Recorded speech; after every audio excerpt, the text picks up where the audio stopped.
तो आज था हमारा डे 42 ऑफ नीट 2026। तो आज अगर एक वर्ड में बताए कि क्या करा, तो टेस्ट एनालिसिस।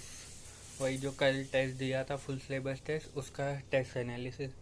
और टेस्ट एनालिसिस ये फुल सिलेबस का है तो काफ़ी टाइम लग रहा है, और मतलब कि बहुत टाइम लग रहा है। जैसे कि करीब हमें अभी कल का तो 6 घंटा लग गया, और वो भी सिर्फ फिज़िक्स और केमिस्ट्री। अभी बायो का टेस्ट एनालिसिस बाकी है, तो अभी सिर्फ फिज़िक्स और केमिस्ट्री का कर पाए, क्योंकि टाइम ही नहीं था, रात हो गई थी।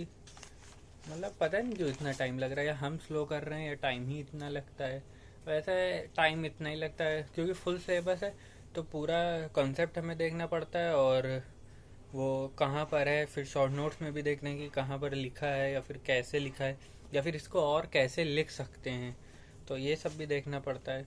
जैसे ये देखो, ये केमिस्ट्री का पोर्शन का है। राइटिंग पर मत जाना, कोई कुछ नहीं देगा अगर अच्छी भी हो।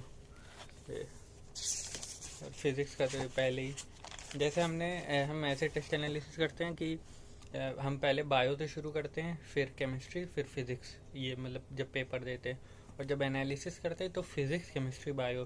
क्योंकि फिज़िक्स एकदम अभी लेटेस्ट करा होता है, तो वो थोड़ा बहुत याद रहता है कि यहाँ पर हमने एग्जैक्टली क्या करा था। और सब नहीं तो ऐसी चीज़ें भूलती जाती हैं कि मतलब कि क्या कैलकुलेशन। जैसे इसमें था कि हम फ़ौरन देख कर ये देखे ले रहे हैं, हमें जो मेरी कॉमन मिस्टेक लगी कि बस कि इसमें फार्मूला कौन सा लग जाए, कॉन्सेप्ट वॉन्सेप्ट कुछ नहीं, बस फार्मूला। हम फ़ौरन फार्मूला याद करने लगते हैं।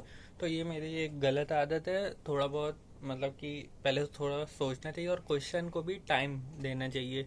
हमने उसमें लास्ट में जैसे लिखा रहता है वो विच स्टेटमेंट इज इनकरेक्ट, हमने वही नहीं पढ़ा, हमने सिर्फ करेक्ट, हमने खुद एज्यूम कर लिया कि करेक्ट है, तो ये तो पहला ही ऑप्शन करेक्ट है, तो लगा दिया, गलत हो गया।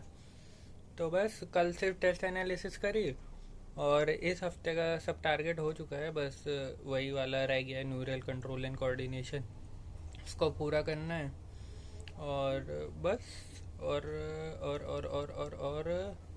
और तो कुछ रह नहीं गया। हाँ, इस बार एनएलएम हो गया, और केमिकल इक्विलिब्रियम हो गया पूरा कंप्लीट चैप्टर विद क्वेश्चंस। और अब न्यूरल रह गया, उसके क्वेश्चन करना। कल थोड़ा सा रिवीजन करा था न्यूरल का, जब थोड़ा टाइम बच गया था, क्योंकि यार टेस्ट एनालिसिस में बहुत टाइम लग रहा है। अब कल भी टेस्ट एनालिसिस में बायो का टेस्ट एनालिसिस करना है, और उसका रिवीजन करना है। तो बस आज के लिए इतना ही, मिलते हैं कल।